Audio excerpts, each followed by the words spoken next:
Okay, so I have to finish. I started off with this conversation, and hopefully I'll be able to splice these two together so you can see where I came from. But here's my something. I have to fan myself. I'm in the bathroom, as I keep telling you guys, this is where I'm shooting this because the light is better. Um, but because the light is so strong, I'm burning up. I am hot, hot, hot, hot, hot. My little laid hair was laid down. Now she curling up. Like she's trying to keep curling. Looking fly, trying to, you know, you see the sweat. It's for real. It's it's for real, okay? And I'm, looking for women who are dealing with this and how they operate. I know I said last time that I've been taking drinking water and apple cider vinegar in it. And I thought I was feeling something different, but I don't know. I think it's just the heat. It's getting humid here, and it's just not working as well. So I've got to find something else. Again, I want to find more natural remedies to this whole situation because who knows how long this is going to go for.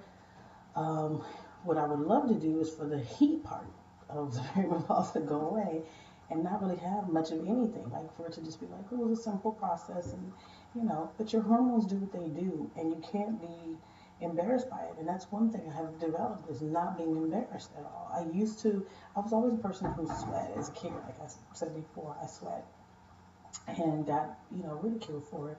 But now I'm just like I'm not. This is what I was given. This is what the Lord blessed me with. I have big eyes. I have full lips. I have bosom, as you can see, hips. I have all that stuff. I've been blessed with those things. And I didn't cherish them and I didn't celebrate them like I should have when I was younger. And so now I'm going to celebrate them. I'm not going to be ashamed of them. I'm not going to be, walking around going, oh my God, I'm ashamed because I sweat. Okay, I sweat. What? What? The only thing I can do at this point is embrace it and make sure I don't smell as best I possibly can. Take a bath regularly, wash up regularly, and spray on whatever you do, spray on with powders that you need to, the little things. I use baby powder. I use baby wipes under my bra and breast to catch the water that's coming down so I don't mess up my shirts and have sweat stains on my shirts. I use paper towels. I'm getting handkerchiefs to block my face. I think I'm gonna go do that today, buy some handkerchiefs so I look cute. And that's it. My makeup, she seems to last. I figured out products for that. That's like matte finish stuff that you could spray on to um, help matte it so that it doesn't come off as easily. CC cream. I put on CC cream. Let me show you the stuff that I put on, and it actually really works.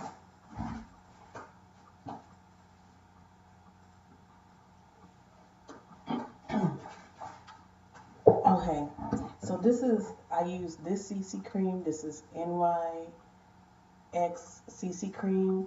It is really, really, really, really good. Um, it totally seems to it my only helps with covering my pores, but it makes everything once I put the makeup on, which I use Revlon, and I've tried some other stuff, and I've tried CoverGirl's Queen collection for powder. Um, and I also have NYX's blushes. But once I put this on, and then I put the foundation on, and then I put the Clinique's concealer on. Excuse me, only in the spots that I need to, which are where I grow hair. That's the other issue you have when you have perimenopause hair, because of the hormones. Um, I'll put it there from where I'm picking. And I do recommend you not pick, don't pick, ladies, don't pick because you will scar because we have the, beautiful melanin in our skin, but it also will say, hey, I'm gonna damage. So be careful of that. But after I put the CC cream on and I put all my face creams and stuff that I need on, the foundation and then the concealer, um, and I also put blush on, I seal it all with the NYX matte finish Finny matte, and this is a spray. It's it's like this is a setting spray, and so it just sets everything. So CC cream everything, then this just sets it off. And I can blot all day and still look fly. My face just looks matted and clear and pretty, and that's it.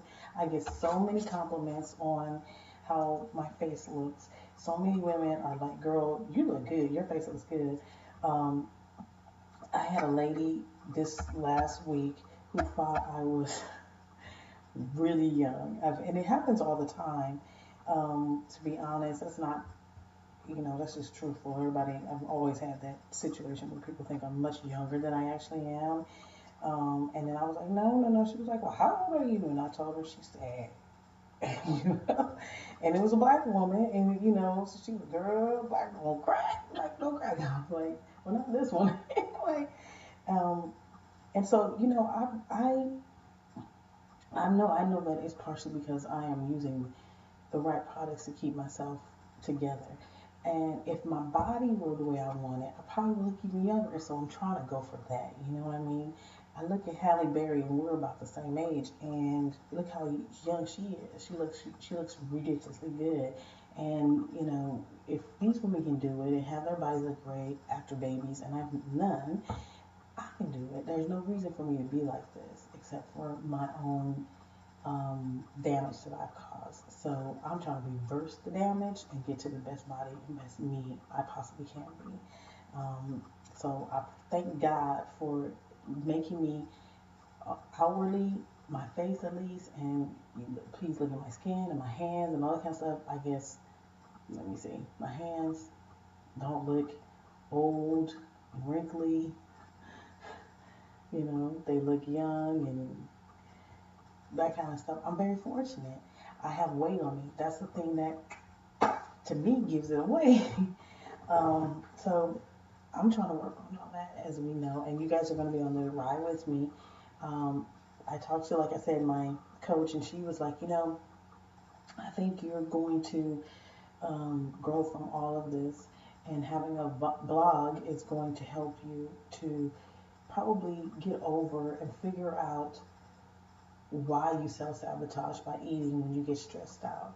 Um, I know that there are other people out there who do this, and I would love to hear from you. And if you've overcome that, what was the mechanism in which you utilized to help yourself overcome it? I'm not against anybody doing whatever they need to do for themselves. I know what I don't want to do, but I'm still working out how to make it all happen in a much quicker fashion, I guess. And maybe this is the how for me, just talking into the camera and becoming comfortable and sharing my story with you all.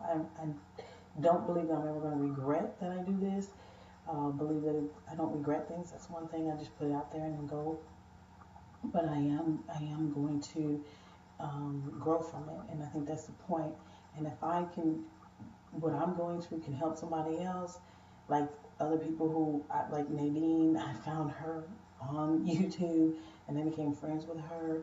Um, there's so many people like that. If what I can do for me and what I'm learning about me helps someone else, then that is what we are here to do on earth. That's what God gave us the opportunity to do, and that's what I'm supposed to do. So um, yeah, if you have anything you want to share or pass on information for help, I appreciate it.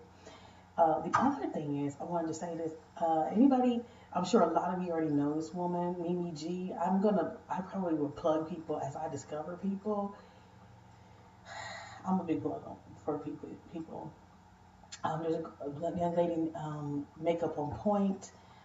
I love her. Love that woman. Makeup on Point. Look her up on YouTube if you haven't. Um, Fantastic. And forgive me for not knowing her name. I know she has another name because I think she's utilizing her name as well, and you can find that. But anyway, if you look her up, then you'll be able to discover what her other YouTube channels are, and it will help you. Any Jessica locks, because I have locks. She has beautiful locks. And this is another thing is I had to embrace that, these are my locks. They're not very thick, but these are mine. This is my hair. And my hair has never been thick, but this is what God gave me. Once you start embracing the beauty of what you have and not envying or wanting to be everybody else, or having everybody else has, it makes a huge difference. And I wasn't doing that. I've always been looking to someone else and go, "Ooh, I wish I had. Oh, I wish I had." And I think as a result, I've suffered. I definitely know I've suffered um, because I wasn't taking in and appreciating what I do have as well. So I really try to pass on to young ladies as I talk to them how beautiful they are, and each of them are individual, and that's the amazing and gorgeous thing about it. You are an individual, and you should be like, you're unique. Who wants to be like everybody else? Who? No one. All the people who've been successful in their lives in major ways are always individuals. They have never been like anyone else.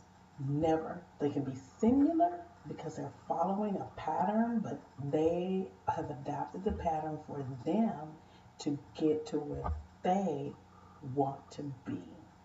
They're still individuals and they're very successful at it. All the great artists, all the great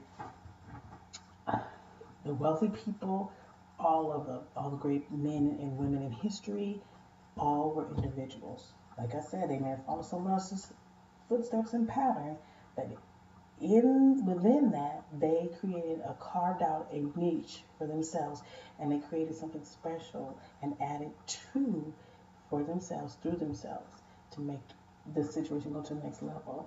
And that's what you have to be. You don't have to be arrogant. You have to be extremely arrogant. You you can be confidence. Confidence, crazy. Be that, but be humble and be unique. Yeah. And I think if I had done that early on in my life, I would be further ahead in doing the things that I wanted to do all this time. If I had not been thinking about what everyone else thought or was everyone else going to feel or all that, I would be so much further ahead. I would be where I wanted to be at this age, especially. I would have been there a long time ago. But I also think this: it's not too late to get to where you want to go. This year alone, I have several friends and family members who are graduating college. They're getting their graduate degrees, and they waited till this year, some of them in their 40s, to get their graduate degrees. So it is never too late because they're seeking their dream. And that's what I love about it. And they said to me when I was in my late 30s, I went back to college and got my undergraduate, my graduate degree. And they were like, I can't believe you did that. Like, you just up and did. I didn't talk to anybody about it. I didn't discuss it. I just did it. And I shocked people when I said, oh, I'm going to grad school in New York. And they were like, what? I think, and they said that I inspired them because they saw that if I'm going to do this and graduate at, 39 with my master's from a school I've always wanted to go to and have all that under my belt, then they could do it. And so they followed suit. And I'm really glad that I was able to give them that comfort or that inspiration to do that. Um, some of them I didn't know before, and they were working on PhDs. I have friends who graduated and got PhDs, and I'm just like, now that is fantastic. So it's actually kind of inspired me to want to go back and get my PhD so I can have that doctorate that I want. I'm not 100% sure. That might be something I add to this and part of my journey. We'll see. But I know that I am really proud of these people for going for their dreams no matter what. And that makes them unique because they're not just following rote. They're not following everyone else doing something that they don't enjoy doing. I think that is the depth of any person. If you're living a life doing something you really, really don't like doing, but you're just doing it, that makes no sense to me. I don't live like that. Now, I may not be rich as a result. I may not have my own home, and I may have to stay with my aunt and uncle at this point, and my dad, but I'm not suffering doing a job I hate just to be in debt with all the other stuff and not happy in other ways. I'm not doing that. I also don't believe in being in a relationship where I am miserable and unhappy. I just don't. I'm not going to do it. I'm not going to do it. I'm not going to do it. I will be with someone who loves me truly for who I am and who I can love truly for who he is. And that's that. I don't, my friends, that's how my friends have always been. We, we are very open-minded people, but we love deeply and we love in truth. And suffering, and that's how my parents were. They just like, I'm not going to suffer. I'm with the person I love because they love my life. And they were fortunate to discover each other. I'm still looking for that person, and I know that he's coming. And I venture to say I'll get him this year. Watch. Um, and I just don't feel like you were put on this earth to suffer. And so when I thought back in my 20s and early 30s, when I was feeling like I was suffering, I was like, I'm suffering because I don't have this, I don't have that. If I could have learned how to embrace the positive that was in my life and hang on to that more. And there are people who were trying to tell me, I'm not even going to say it, I'm not. There were people who were trying to tell me, what is your problem? They were cursing me and everything. You have this, you have that. I don't understand why you're so negative. You're just negative about stuff, and I can't be around you. I lost friends like that because they were like, I was negative. And it made me more negative because I could not hear it. I could not understand it. It just wasn't coming to my head. It wasn't clear. Now I'm able to go, I see what they were saying. They're like, you have this and you're so these great things about you, you don't even embrace. But you embrace the negative and then you take the negative and you just run with it. It can be one thing and you run with that. And I can't be around that energy. And I'm glad that they did that because now I see it. And this is my journey. It ain't taken me this time, but I see it and I've changed so much and I'm still changing. Because again, I still take on other people's worries and stress, who I care about, people I love and care about. I take on their energies quite often and I get bogged down and then I eat or I go, well, I need a drink for this, I need a drink or whatever. And it's so not good because I'm taking on negativity when I'm over here trying to be positive, and embrace the positive that I have. And I have a lot of positive going on in my life. It's not about material things. It's not about what I don't have. It's what I do have that counts. And in the end, when you celebrate the gifts you have and when you're grateful, you get more of them. You draw to you what you put out and what you focus on most. You draw to you, trust that. And I have been learning to draw to me positive, good things. Positive, good things. And it's been coming back. Laying out, laying it. And it's people are seeing it. It's really amazing. And I'm not even worried about people see it. I see it. That's all that matters. I see it. So, that said, again, I said how much I weigh. And the other part, first part, I had to stop and go get this and come back. Which I'll repeat again, I was 186.8 and I've gone down to 186.2. So 6 ounces off. It's always something. It's something better than nothing. It's something. And I'm glad about that. So I'm going to celebrate that and embrace it. And yeah, I'm going to be performing in a play. My first one in the area that I'm in Dallas, Texas. So I'm very excited about that. I manifested it because I said this is what I want to have happen this summer, and it's happening. And things are just going to look up from there. I'm very, very, very excited. Things are good. So anyway, I'll keep you guys posted on my journey. I'm still working on this. And when I go get my